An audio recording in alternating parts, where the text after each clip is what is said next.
आज आप लोग कक्षा 12 की केमिस्ट्री पढ़ेंगे, जिसमें आप लोगों को बताया जाएगा हाइड्रोकार्बन से स्टार्ट करेंगे।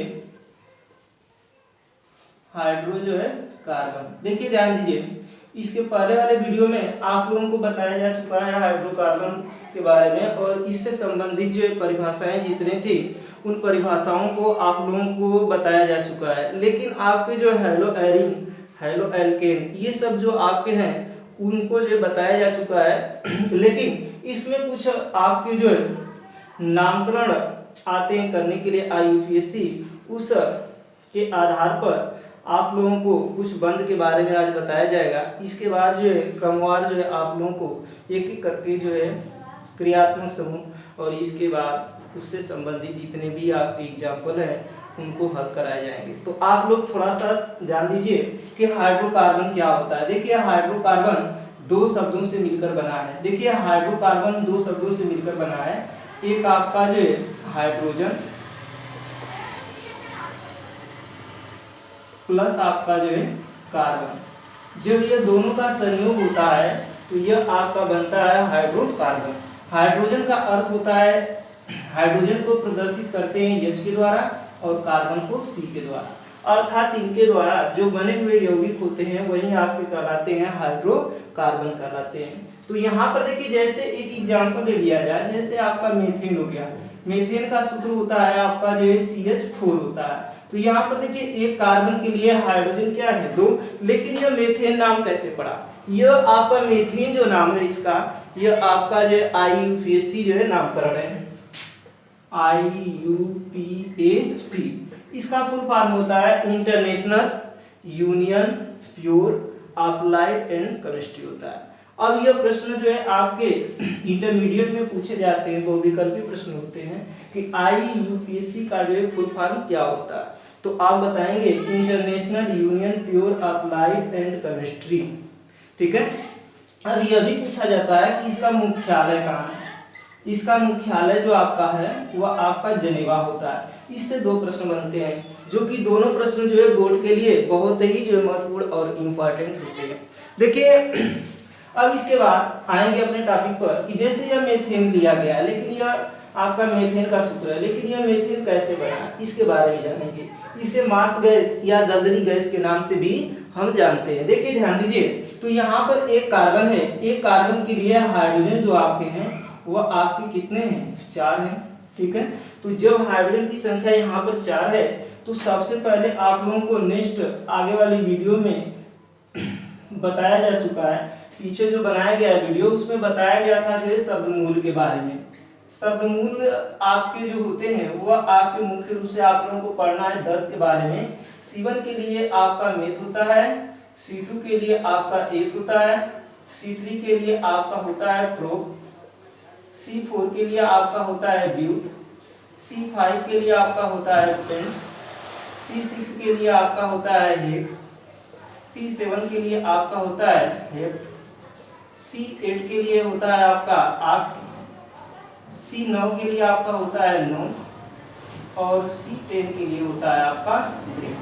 देखिए ध्यान दीजिए, इसी के आधार पर इसका जो है नामकरण किया गया है, ठीक है। तो इसके पहले आप लोगों को बताया जा चुका है, थोड़ा सा पीछे हम आएंगे, चर्चा करेंगे बंद के बारे में, क्योंकि आप लोग जानते हैं कि बंद जो आपके होते हैं वह आपके 3 होते हैं। देखिए ध्यान दीजिए, बंद आपके कितने होते हैं 3 होते हैं। ध्यान से देखिएगा, बताया जा चुका है इसमें बंद आपके कितने होते हैं 3।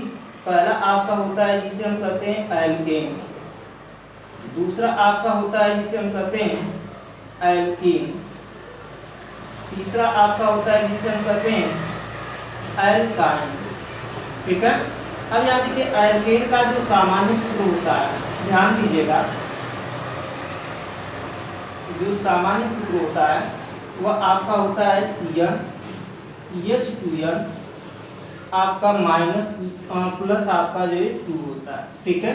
और जब भी इसका हम IUPAC नामकरण करते हैं तो इसमें जो है एन शब्द लगाकर, शब्दमूल में एन शब्द लगाकर जोड़ देते हैं, तो यह आपका इसका IUPAC नामकरण प्राप्त हो जाता है।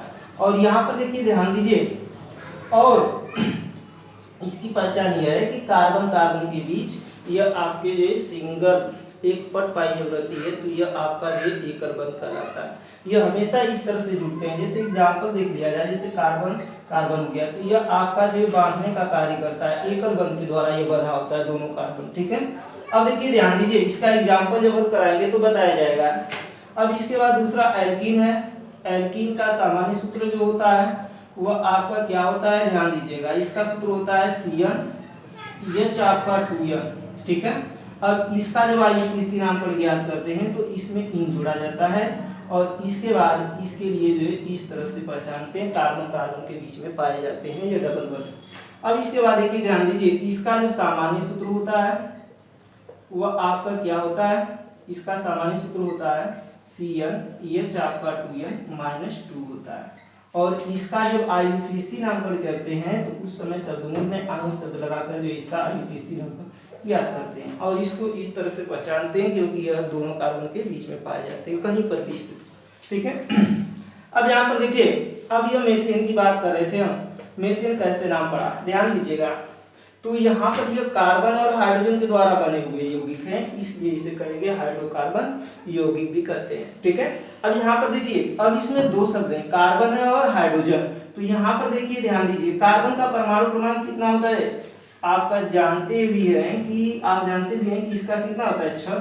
अगर नहीं जानते हैं तो इसको साइड में याद करने के तरीके बता दे रहे हैं, क्योंकि कार्बन का प्रतीक होता है C और C बनता है इस तरह से, तो इसमें इस तरह से बना लेंगे और नीचे से थोड़ा सा जो है गुंडी कर देंगे तो यह आपका 6 पढ़ा जाएगा।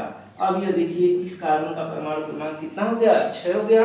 अब इसका इलेक्ट्रॉनिक विन्यास करेंगे तो 2 और कितना आ जाएगा 4। इसके बाद हमको उसमें कितने इलेक्ट्रॉन आ गए, 4 आ गए। अब यहाँ पर देखिए ध्यान दीजिएगा, अब इसके बाद नेक्स्ट अगला तत्व क्या है, हाइड्रोजन। हाइड्रोजन का परमाणु क्रमांक कितना होता है 1। जब इसका इलेक्ट्रॉनिक विन्यास करेंगे तो इसका इलेक्ट्रॉनिक विन्यास प्राप्त होगा 1s1 होगा। अब यहाँ पर देखिए जब 1s1 होगा तो इसके बाद हमको उसमें 1 इलेक्ट्रॉन पाए जाएंगे। जब 1 इलेक्ट्रॉन पाए जाएंगे तो इसके बाद हमको उसमें कितने हो जाएंगे, 1 इलेक्ट्रॉन होंगे। अब ध्यान दीजिएगा कि अब यहाँ पर इसकी संरचना हम बनाएंगे, थोड़ा सा चर्चा करेंगे। आप लोग पिछली कक्षा में पढ़ चुके हैं लुईस जो है बिंदु के बारे में। लुईस बिंदु दो तरह से बनते हैं, एक इस तरह से एक इस तरह से। इसका मतलब होता है सर्वदाता देने वाला और इसका मतलब होता है सर्वग्राही, लेकिन दोनों को पढ़ते हैं क्या, लुईस बिंदु। अब यही देखिए लुईस बिंदु के आधार पर यह पता करेंगे कि यह आपका जो है इनके बीच कौन सा बंध है। ठीक है, तो इस तरह से हम बंध का जो है पता लगाते हैं। तो यहाँ पर देखिए एक कार्बन है, हाइड्रोजन की संख्या कितनी है, 4 है। यहाँ पर चारों तरफ इसको लिख लेंगे। हाइड्रोजन के बाद हमको उसमें कितने हैं, 1 है। एक जो इलेक्ट्रॉन तो दर्शा देंगे यहाँ पर। ऐसा नहीं है कि यहीं कहीं पर भी दर्शा सकते हैं, ठीक है, लेकिन इसके अगल बगल ही होने चाहिए।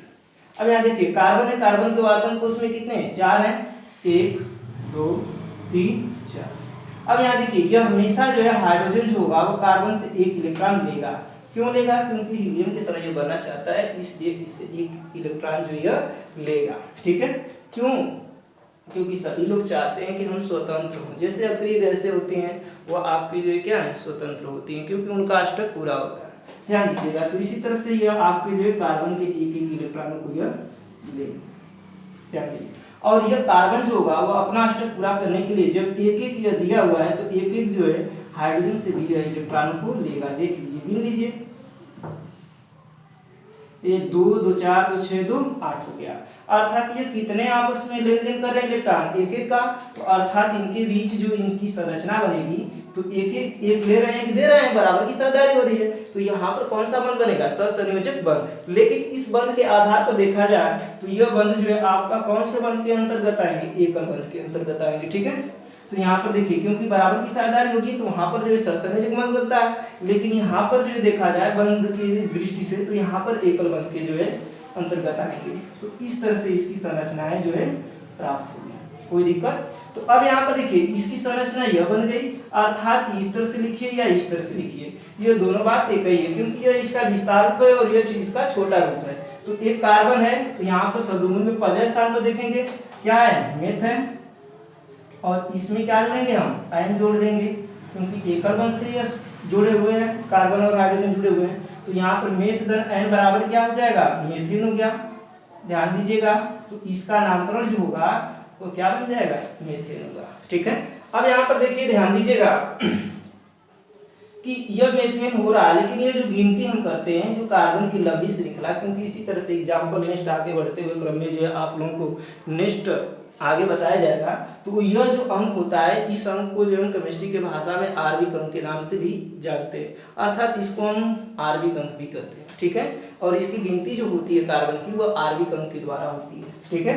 अब यहाँ पर नेक्स्ट वीडियो जो आप लोगों को भेजा जाएगा वह आपका जो है इसके कुछ एग्जाम्पल होंगे और इसके बाद जो है आप लोगों को पढ़ना होगा एल्कीन के बारे में नेक्स्ट अगले दिन।